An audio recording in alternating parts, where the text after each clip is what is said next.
Praise the lord. Priya దేవుని బిడ్డలారా, అందరూ ఎలా ఉన్నారు?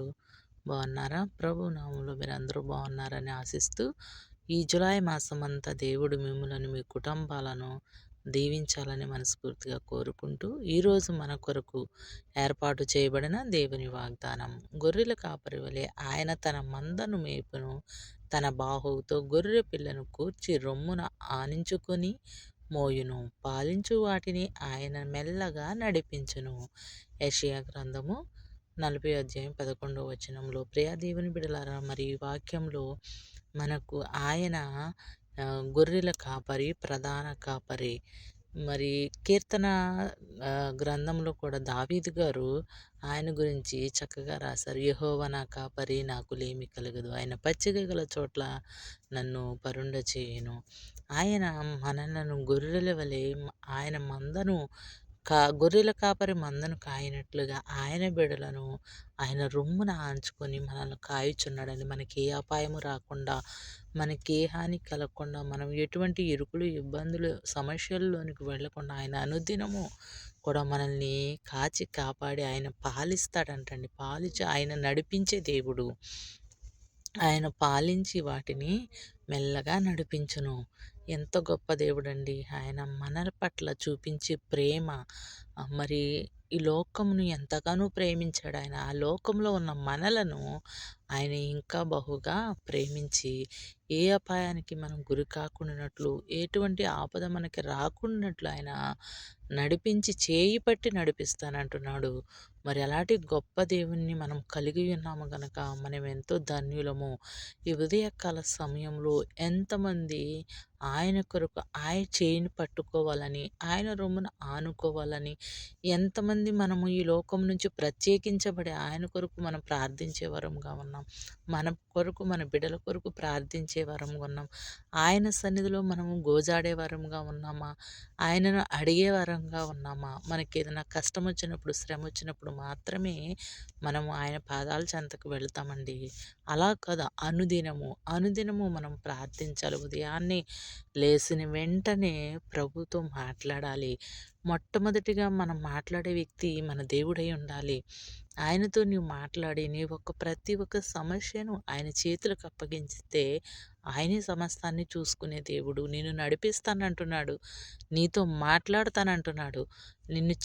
ఆయన గొర్రె పిల్లవలె నిన్ను మేపుతానంటున్నాడండి. పచ్చిక గల చోట్ల ఆయన మనల్ని మేపగలడు. అంటే సమృద్ధిగా ఉన్న చోట మనల్ని ఉంచే దేవుడు. మరి అలాంటి గొప్ప దేవుణ్ణి మనము కలిగి ఉన్నాము గనక ఈ లోకంలో దేనికి భయపడవలసిన అవసరం లేదు. మరి ఒక తల్లిగా, ఒక చెల్లిగా, ఒక అన్నగా నీ కుటుంబం కొరకు నువ్వు ప్రార్థించాలి. నీ బిడ్డల రక్షణ కొరకు ప్రార్థించాలి. ప్రతి ఒక్కరూ మన బిడ్డలు ఈ రోజుల్లో ప్రతి ఒక్క కుటుంబంలో ఏదో ఒక సమస్య, బిడ్డల కొరకు, యవన బిడ్డలు జీవితాలు నాశనం కాకుండా వారు మంచిగా చదువుకుని అభివృద్ధి పరచబడాలని ప్రతి ఒక్కరికి తల్లిదండ్రులకు బాధ్యత. వారిని చదివించడం బాధ్యత కాదు, వారికి మంచి మంచి వస్తువులు ఇవ్వటం బాధ్యత కాదు, కానీ ప్రార్థించడం, వారికి రక్షణ ఇవ్వటం నీ బాధ్యతగా ఉండాలి. వారిని దేవునిలో భయభక్తుల్లో పెంచగలగాలి. అప్పుడు మనం బాధ్యతగా ఉండగలుగుతాం. ప్రియ దేవుని బిడ్డలారా, ఉదయకాల సమయంలో మరి ప్రతి ఒక్క కుటుంబంలోనూ దేవుని దీవెనలు ఉండాలని కోరుకుంటున్నాను. మరి ప్రతి ఒక్కరి ఉదయకాలంలో ఇప్పటివరకు నీవు ప్రార్థించకపోయి ఉంటే, ఒకవేళ ఈ వాక్యం విన్న తర్వాత నువ్వు ప్రార్థించగలిగి, మనల్ని మేపే మన గొర్రెల కాపరి మనకున్నాడండి. ఆయన చేతిలో మనం ఉండాలని మనం కోరుకుంటూ, మరి ఈ ఉదయకాల సమయంలో ప్రార్థించుకుందాం. ప్రార్థన. మహాపరిశుద్ధుడా, మహోన్నతుడా, నీ ఘనమైన శ్రేష్టమైన నామాన్ని బట్టి నీకు స్తోత్రాలు, వందనాలయ్యా. ఉదయకాల సమయంలో ప్రార్థిస్తున్నాం ప్రభువా. నాయన, ప్రయాణం చేస్తున్న బిడ్డలందరినీ మీరు జ్ఞాపకం చేసుకోనండి అయ్యా. ప్రతి ఒక్కరు కాలినడకన, వాహనాల్లో, విమానాల్లో ప్రయాణం చేస్తున్న ప్రతి ఒక్క బిడ్డను మీరు దీవించి ఆశీర్వదించండి. వారి ప్రాణాల్లో మీరు తోడు నీడగా ఉండండి నాయన. అలాగే నా ప్రభు, ఈ వాక్యం వింటున్న ప్రతి ఒక్క గృహాన్ని మీరు దీవించండి, ఆశీర్వదించండి నాయన. ఈ మాటలు అనేక మందికి వారు నాయన వినిపించటానికి సహాయం చేయండి. నాయన నీకు స్తోత్రాలు, వందనాలు ప్రభువా. అలాగే నాయన హాస్పిటల్‌లో ఉన్న, ఎమర్జెన్సీలో ఉన్న బిడ్డలను జ్ఞాపకం చేసుకోండి. ప్రతి ఒక్కరిని ప్రభువా మీరు స్వస్థపరచమని అడుగుచున్నాను. నీ డాక్టర్ల ద్వారా మంచి వైద్యాన్ని మీరు అందించండి, సహాయం చేయండి, కృప చూపించండి.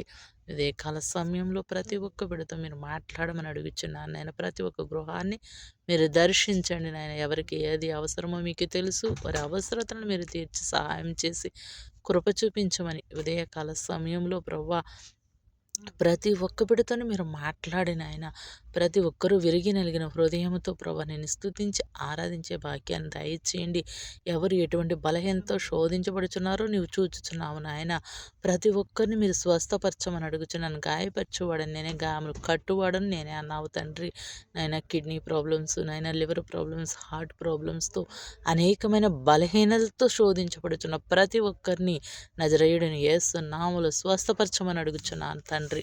అయా నీకు స్తోత్రం. నీకు అసాధ్యమైనది ఏమీ లేదు ప్రభువా నాయన. ఎవరైతే గృహాల్లో శాంతి సమాధానము లేదో, భార్యాభర్తల మధ్య ఐక్యత సమాధానము లేదో అట్టి బిడ్డలతో కూడా మీరు మాట్లాడండి.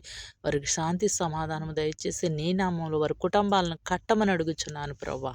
అయా ఆర్థిక సమస్యల్లో ప్రభువా నలిగిపోతున్న బిడ్డలను మీరు జ్ఞాపకం చేసుకుని ఆర్థిక సమస్యల నుంచి వారికి విడుదల దయచేసి నేను వారి కుటుంబాల్లో శాంతి సమాధానము దయచేయమని అడుగుచున్నాను. రక్షణ దయచేయండి. ప్రతి ఒక్కరు మీరు జ్ఞాపకం చేసుకుని ఉదయకాలం దీవించి ఆశీర్వదించమని అడుగుచున్నాను తండ్రి. దీవించి ఆశీర్వదించి ప్రతి ఒక్క కుటుంబంలో వెలుగు నింపమని యేసు నామములో అడిగి వేడుకుంటున్నాం తండ్రి. ఆమేన్.